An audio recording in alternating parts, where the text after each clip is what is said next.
Tonight,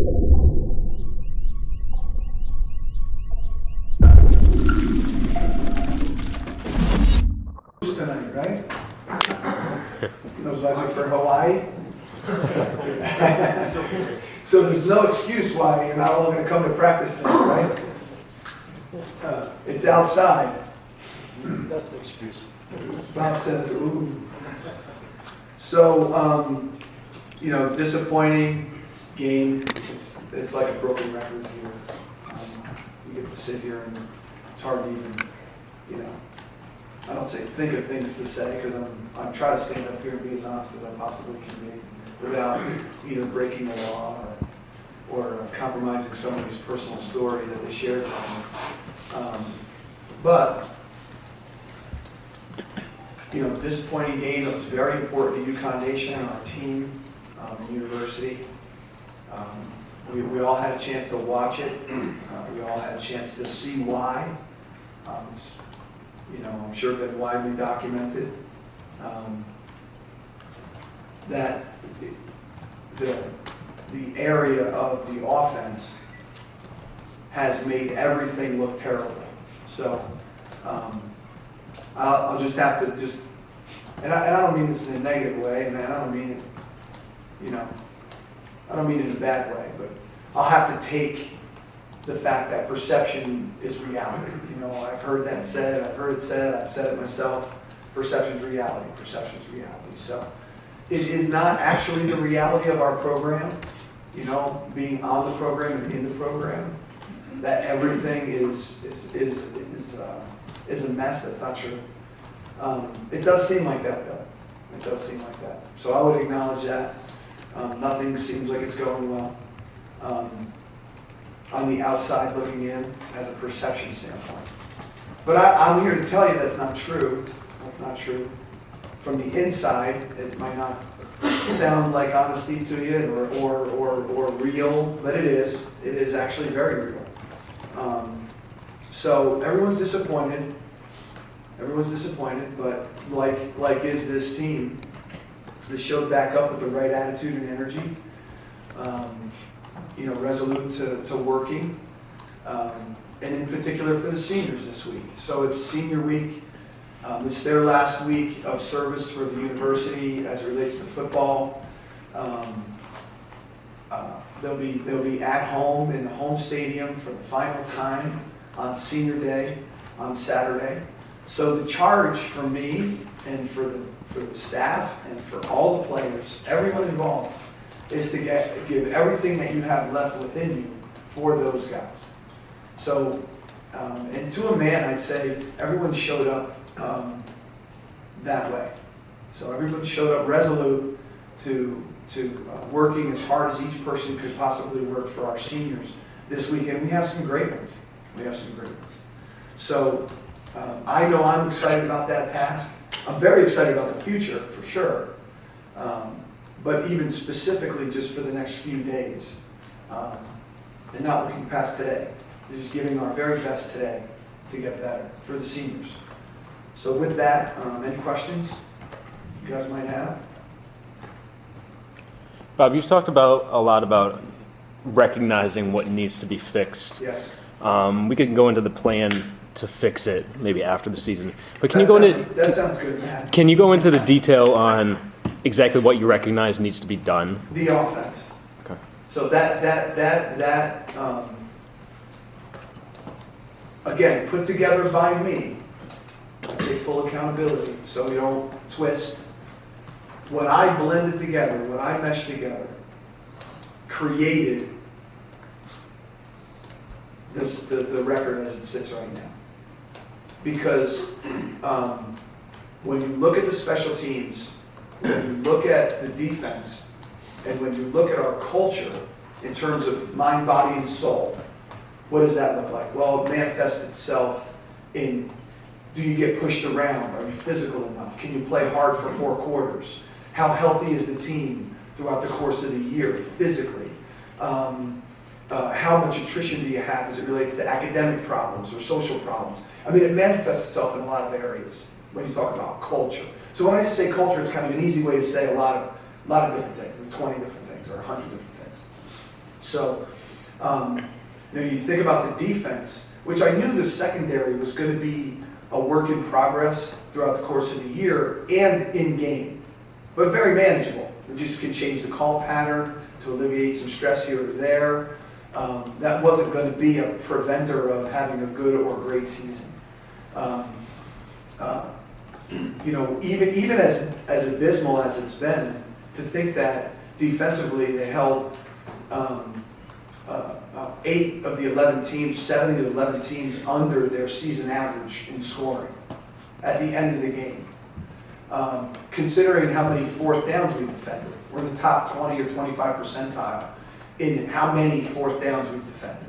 Because why wouldn't you have to defend fourth down? There's no fear of where the ball's sitting. So it's sitting on the -30, or it's sitting on the 50, or it's sitting on the +40. You can't move it anyway. So why not try to go for fourth down? I mean, it's been, and that's just one instance. You can name 300. So there's a lot of really, really strong areas that will continue to grow and will continue to get stronger. The offense has to get fixed. I have to fix it. What I created up to this point has created this miserable slide that is the fall of 2016. So the work that we've done brought the team back to a bowl in 2 years after where it was, which is spectacular. But now we've slid back, and we've done it specifically, and the challenge too. So I'm not great at math, but if I took algebra, I'd probably be okay. But I happen to be in AP calculus, and I'm getting crushed. So there's a lot of things that came together in the same a lot of negative pieces that came together simultaneously that also helped magnify the issues. So we've got to fix the offense. The fact that we played such a challenging schedule didn't help. It was exciting, but it did definitely prove to be a lot to chew on for as bad as we were on offense. Have you talked to David Benedict, and are you confident he's going to give you a chance to fix the offense? Absolutely. I'll say this, David Benedict, and specifically my sports administrator, Beth Gatz, they are awesome. They are awesome. I mean, from everything I've seen, I've had my head down, trying to put my finger in as many, holes or cracks in the dam as possible. But he's been awesome. So, not exactly in terms of just moving forward resources for fixing whatever. I think they're awesome. They've been so great, very professional, very forward-thinking, cooperative, communicative, all in. I mean, they've been awesome. So I don't have any perspective other than straight A's on that end, from my perspective, at least. Bob, you said yourself, perception is reality. Yes. What do you say to the fan base out there who's really frustrated, and they're just seeing the score from this past week? Well, how do you reassure them, I'm the guy that should be leading this team going forward? Because I'm sure you're hearing it. No, I'm not hearing it, actually. I just heard it just now. You just said it. I don't even think about that. And I love to coach and teach. And I don't have any specific. That sounds more like a plea than a reassurance. I mean, I'm not sure what you mean. The fans are frustrated. They don't know if this is if you're the right guy to lead this team going forward. I wouldn't know how to do it. But you think you are, obviously. Yeah, I definitely am. So, but I'm not going to defend that. I mean, I don't feel compelled to defend that. We're in year 3. We're in year 3 of a spectacularly challenging schedule. That is a spectacularly challenging job. So, I mean, I don't know what all the other year 3 records were like, or the first 3 years of a head coaching at UConn records were. I don't know. I haven't vetted all that out. And maybe if you peel that apart, you might find your own self-discovery there. But the work that we've done And again, you know what, I'm not even gonna, because whatever I say, it just seems like it either is gonna get flipped or flopped or whatever. And I don't mean that in a negative way. I got, you got jobs to do. And I'm good on that. I'm not upset by that at all. And I don't read it, and I don't pay it. I don't know if you realize I have a spectacular level of insulation that I created over time, not necessarily at UConn. That, like, for example, email. I don't read my emails. I have someone that reads all my emails all the time. I get the ones that I should read or that I need to read, and then the rest goes somewhere else. So I never even see them. I never read I don't watch the news, and I don't read the paper. So unless someone was willing to knock on my door, which would be fine. You know what's interesting though too, just FYI, for your information, at least as it relates to me, so I can honestly say this, I'm excited by it. If you're enraged and inflamed, because I see alignment, I agree with you. I don't disagree with you as it relates to what you saw, what you see, what needs to get fixed, what we're going to fix. So I'm excited that you're excited. I'm excited that there's supporters that are excited. I'm excited there's supporters that are upset. That's not upsetting to me. To have people on fire for UConn athletics, to have people on fire for UConn football, that's not a negative thing. That's a positive thing. Now sometimes it's really exciting, sometimes it's really fun, sometimes it's really great, and sometimes it's not so great. But to know that the supporters and the fan base and the people that support the program aren't listless, they're truly excited and excitable, that's great. That's great. That's a good thing. They might not feel great right now, but it's still better than the alternative. It's better than not having anyone interested. That people are super interested is an awesome thing for our program. I know exactly what needs to be fixed, and I'm going to fix it. And the fixes are easy. As I said, to not have good enough players, that's a problem. We do not have that problem. To not have the culture intact as it relates to habits and winning habits, that's a major problem. We do not have that problem. To not be able to play defense and defend, and then in turn have those principles bleed into the special teams and play sound special teams, that's a problem. When you can't stop it, that's a problem. We do not have that problem. And we will not have that problem. So the fix is already beginning, already begun. It's going to happen as swiftly as it can happen. And brighter days ahead. So the same kind of principles and mentality that brought this team back to a bowl game in 2 years will be on full display in the future. Coach, do you think the struggles not even started, that maybe you should have waited on him, or was this the right decision because he needs to not go at all. through this? I'm super excited about Donovan. I'm so glad that he's experiencing everything he's experiencing. It's just really, really great that he's having an opportunity. And he's going to get another opportunity on Saturday against Tulane, who plays great defense, a very good defense.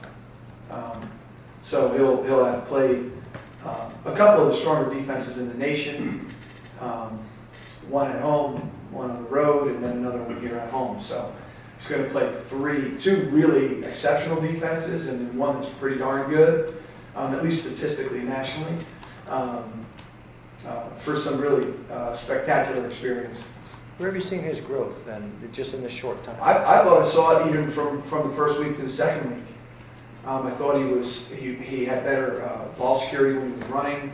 I thought he had better vision in the pocket. Really did a nice job neutralizing their rush.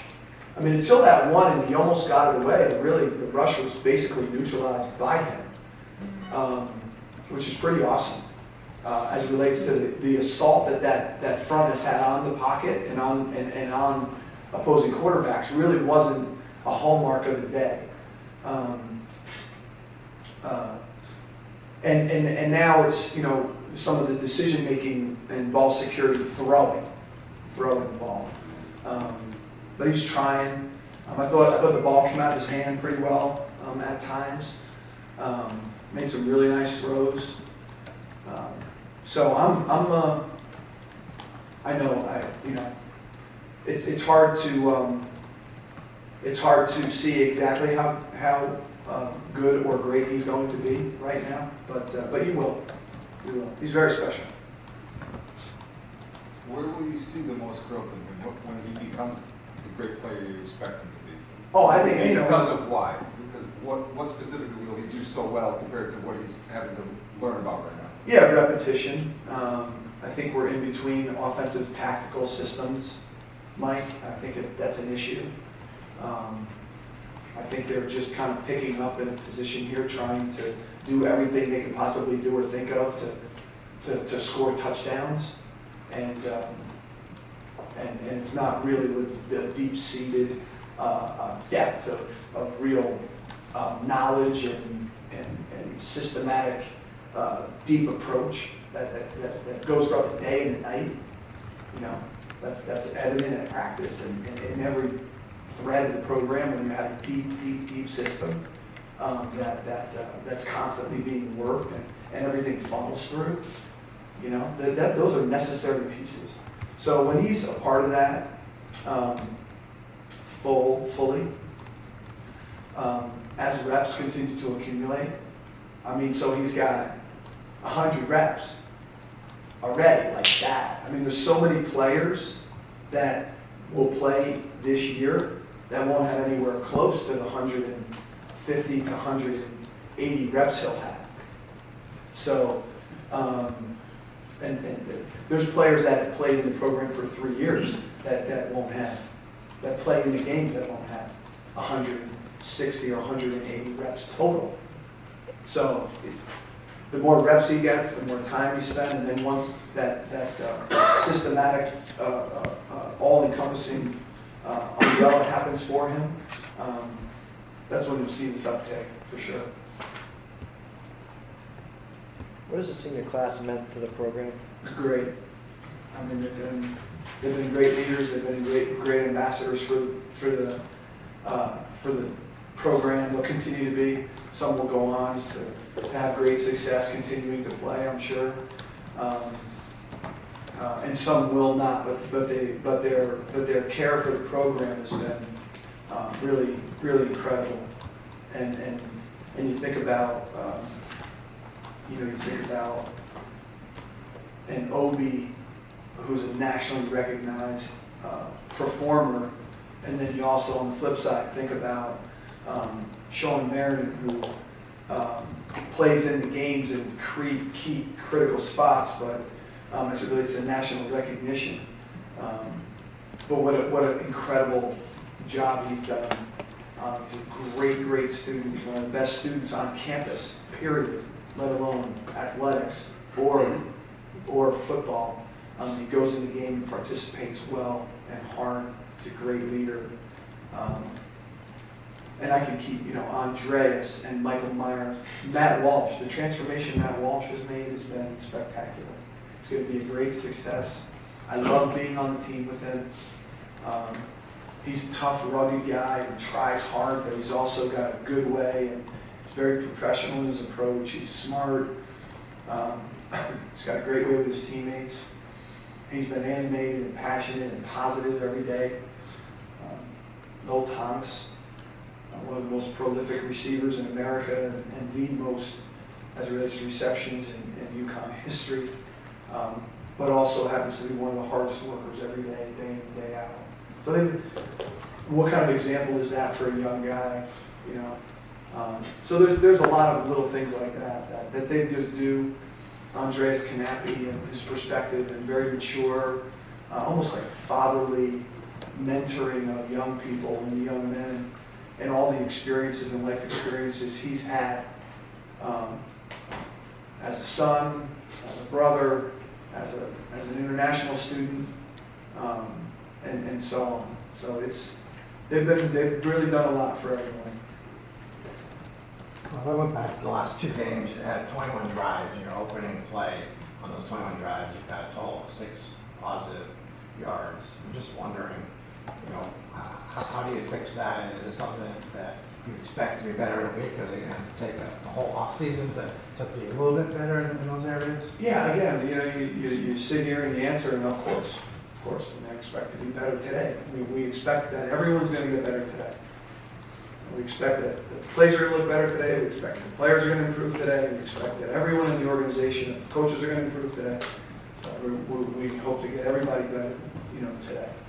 So I mean, the abysmal offensive production is widely documented, and I'm very aware of it all. It's been this way at this program for a while. Are these issues surprising to you, or did you know that they were there and they just have been worse than you maybe anticipated? How far back are you going? I mean, you guys have ranked, you're the only team in the country to rank 100th or worse in total offense for each of the last 5 years. And so that's 5 years. I would go back. Go back 5 years? Yeah, no. So going back 5 years, in year 1, I felt pretty confident that it was going to be a struggle. Just looking at the quarterback position in particular, it's going to be really tough. And it turned out to be. Year 2, I thought new system, it would be a work in progress. There would be an uptick in production from year 1 to year 2. And there was. So, wow, look at that. So it was bad, but it got better. Ball security improved, time of possession improved, field position improved, and our record improved. We went to a bowl. So yeah, and then coming into year 3, definitely shocked, definitely surprised that it fell back, and fell back at the rate that it did. Was definitely a surprise and a shock to me. Yeah, I would say that to be true. Could you kind of analyze Noel's skill set and how that's evolved and what you think he'll have to get even better at the next level? Yeah, Noel has a really good combination of size and speed. So as it relates to exactly how fast he is in competition with the other, you're down to a pool now where let's say there's 6. I don't think there's more than 10, but he's a select group.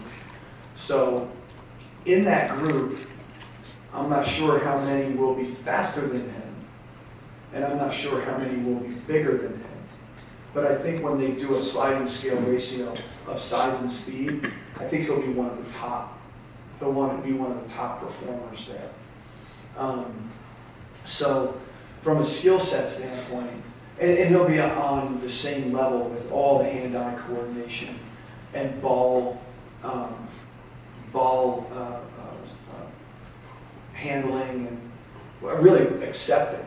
He almost doesn't catch it. It's almost like it. When you get to that level of catching the ball, it's almost like they accept it. It's pretty special. And he's got hands like that. But they will all have hands like that at that level. I think his combination of size and speed will set him apart. He's a great worker, but I would go in and assume that they're all going to be great workers at that level, just from an assumption standpoint. So I think what will separate him, and what I would say to him, if counseling in the future, be very physical at the point of attack. Be very physical at the point of attack with your blocking. Create real value as a special teams performer. And I think that'll be a real separating factor with the rest of the other players that you'd be competing against. So I think his size, speed combination, tangible gifts will be a neat thing for him in competition with those other 6 to 10 people. But then I think if he can intangibly really attack his physicality and how he plays the game physically and add some special teams value, I think that will go a long way. You spoke about 2 of the Connecticut seniors. Sean Merritt and Nick Vitale came here as walk-ons and both playing pretty significant roles. Just was your, what do you think they've had as this program the last 4 years? Yeah, bleed blue is the main thing, Jim. Just super excited about giving everything they have for the team and talking to guys about Connecticut that wouldn't otherwise be from here, especially the younger players. They've hosted teammates of all different kinds to their homes and trying to show them, you know, the Connecticut way. They've been a real battery that way for that in-state energy. And we need to continue that. That can't stop, and it has continued. That's the other thing. Again, I'm not up here trying to, like I said, you know, make a case or whatever. But recruiting is very strong. It continues to be very strong. It has been very strong. We've got real. It's a future conversation, but we've got real depth at all levels now. We're going to have a real balanced senior, junior, sophomore, freshman classes from a numbers standpoint. Players are here and they're staying here and sticking around for the most part. You'll always have a couple of attrition pieces here and there, but not at the rate. And we need to continue to add that Connecticut battery. It's a huge piece, independent of speed or height or whatever. They join the team and they add so much value. And Sean and Nick have been that way for sure. Sean, you look at his position group, it's very young, the second group, there are a lot of young players. How has he helped, you know, be that stabilizing guy that's played a lot of football, help those guys deal with the adjustments of being major players? Yes, I mean, everything you said, it's not a misrepresentation in any way. He actually takes a lot of his own time to help and mentor the young players. And you can ask them, they'll tell you the same thing. He's a coach on the field. I know there's so many things Sean can do because he's so bright, whether it's financier or something in that world, something in the business world. He's a very special business student. But he'd be a great coach too. He'd be a great coach. He's been. I've seen it, and with him working on and with the younger players. He's a really great teammate. I'm curious, you returned so many offensive guys. Can you pinpoint exactly what happened that made it go backward instead of the progress you had been expecting? I can, yeah. I'm not going to though. I know exactly why. There's no sense in piling on right now. So it's going to be fixed. Again, some of the fix has already begun.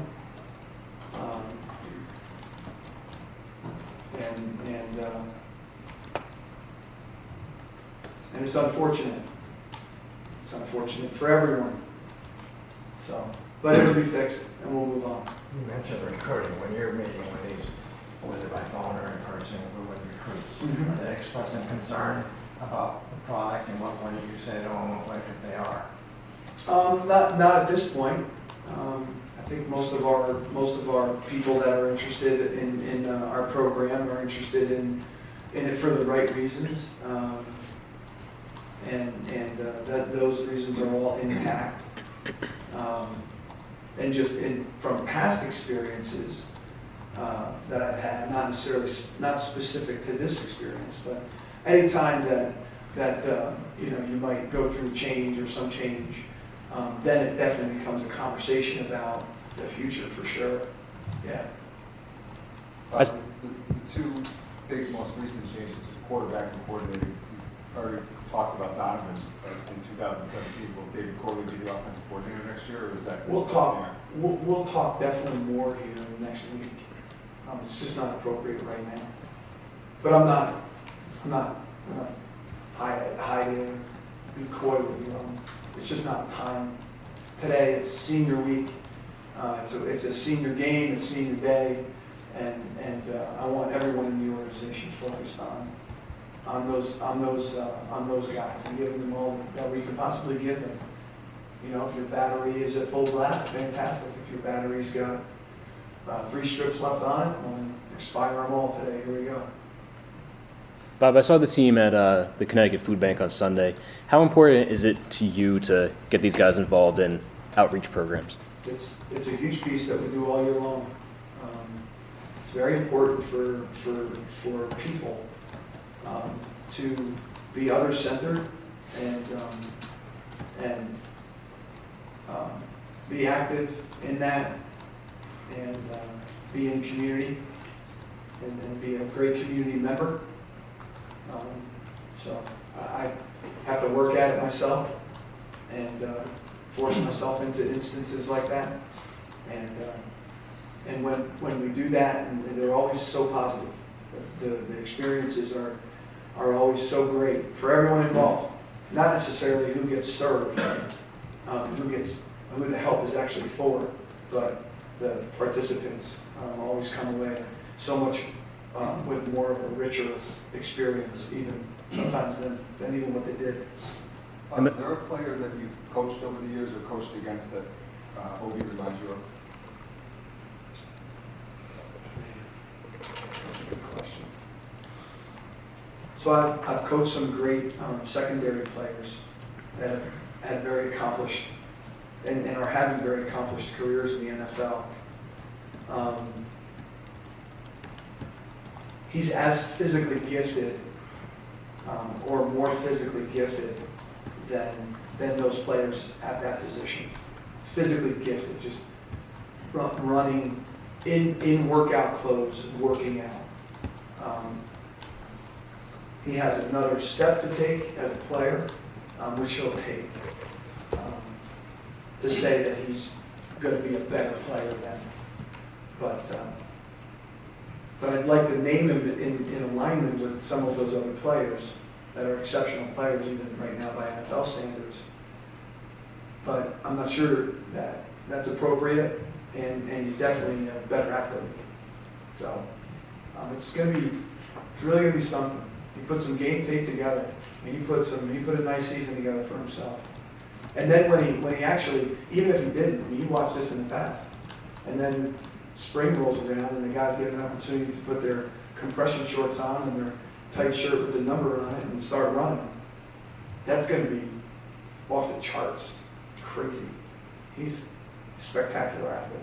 The other safety next to him was a very inexperienced player. Yeah, that's been rough. To take him time to learn that I can't try to do more people's jobs. I just have to focus on what I'm supposed to be doing, and it's that hard for him to do that. You're saying Obi? Yeah. No, I think he's done a great job with that. I mean, he's got to be one of the most productive tackling safeties in America. I mean, has anybody statistically vetted that out at all? I haven't, and I'm not sure how hard or easy it would be to collect the information. He's not number one, but he's in the top 5. As it relates to safeties? As far as, top career tackle.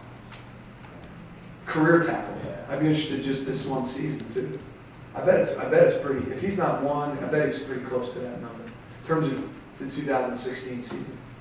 I thought he's had a great year, considering how hard it's been. You make a great point. I mean, the other safety position was more than just developmental. I mean, it was like, oh my gosh, what work we need to do there. You know? And they're good players. They just need to play. And he never had to say, hey, just let me take care of that position, and then I'll do your job. I don't need you to weaken your position by trying to play 2 positions at once. Not much, Jim. Not really. He's been pretty good. I mean, he's been able to take on a lot. It's been maybe a moment here or a moment there in game where Coach P might say, hey, Coach Poindexter might say, hey, but he's been able to take on a lot. He's had a special year. I'm curious, when Dallas Parker had issues, he was gone from your roster immediately. The other 2 kids that had the BD kind of issue, they're still on your roster. Are they still possibly a part of your program, or has a decision been made on that? Yeah, no, I think I can speak to at least some portion of it. I'm not sure even what's right as it relates to student code of conduct or whatever. But the one student, based on the incidents that he had, the community standards piece on campus dismissed him from school. So I'm not sure about the roster piece, but he's dismissed from school. He's not even here. And then the other player, it was his first issue that he's had. So, not exactly sure, what the future holds for him, but it looks like he's going to be able to make better choices in the future. He's a good guy. He's not a bad guy. He's a good guy.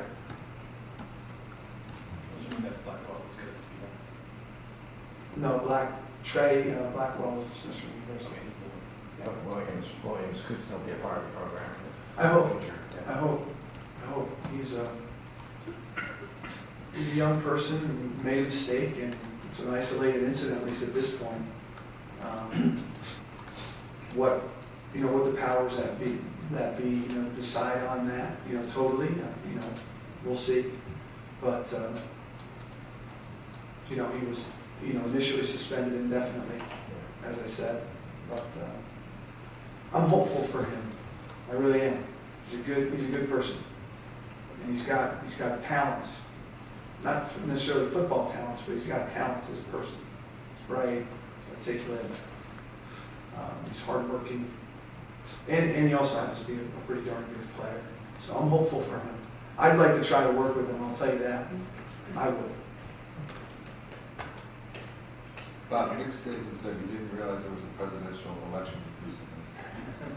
You just talked about how insulated you were. You don't read emails, you don't watch the news, you don't get into much other than football this time of year. That's true. Did you realize what was going on, and did you vote? I'm going to just let my politics be my politics and stand here as the football coach at UConn. But I appreciate the question. Your thoughts on, we should, I guess. I'm not rushing away. One question about Tulane, just your overall impressions on, on that team and the challenges that they're going to present. Yeah, they this should be exciting for everyone to hear. Really strong defense. A couple of defensive linemen that are very disruptive. A real depth and an active second layer with linebackers. A couple of seniors that are super productive. They do a nice job on defense. Every game, at least, I'm going to say basically every game's been a battle, 4-quarter battle for them.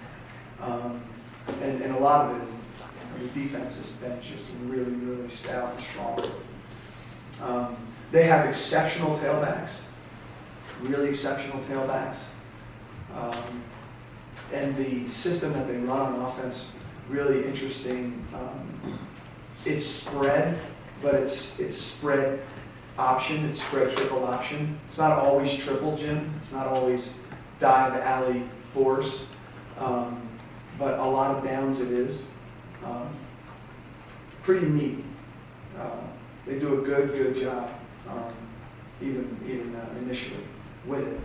So the backs, the system, you got a great eye discipline. You get back into kind of that triple option mentality, preparation, and conversation, and that responsible discipline mentality on defense has to be very paramount this week.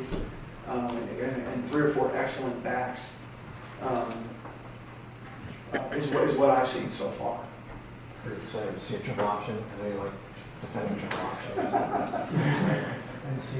Yeah, it's a lot of fun. No, we're excited about the task. We're excited about the game. We're super excited. I'm just making it up. So the team's excited to give everything we can give for the seniors on senior day and have that look and feel the right way on Saturday. Does the practice schedule change this week with Thanksgiving on Thursday? And are you doing anything with the team? It does. We try to get our work done on Thursday done in the morning as best we can. Obviously, we need to prepare for practice. There's tactical work that needs to be done, but as early as we can possibly go, we go.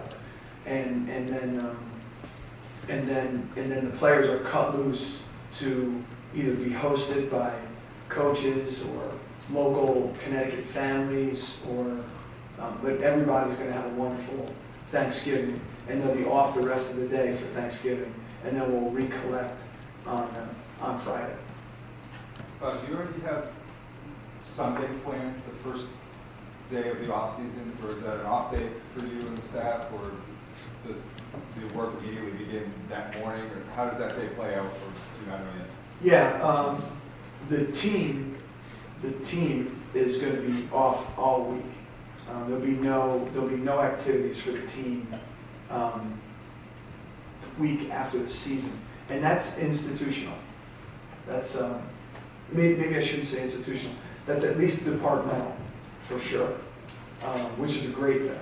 Yeah, I would do it anyway, but I want to say that holistically, our whole department does that at the end of the season.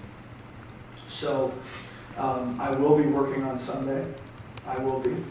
And then we will collect back as a staff on Monday and get started right away in analyzing where we were and where we are today and where we're going to go. It's easy to forget about a kid when he loses his job. Can you address what Brian Cherish did for this team and how many games he kept you in, and just what a tough competitor he's been for this program? Yeah, I agree with you. I've been through that. Yeah, he did a good job, and he tried hard, and it didn't work out for him or the offense. And there are I'm accountable to that. There are others that are accountable to that, and he's accountable to it. So he knows exactly where he let the rope slip out of his hand also. So.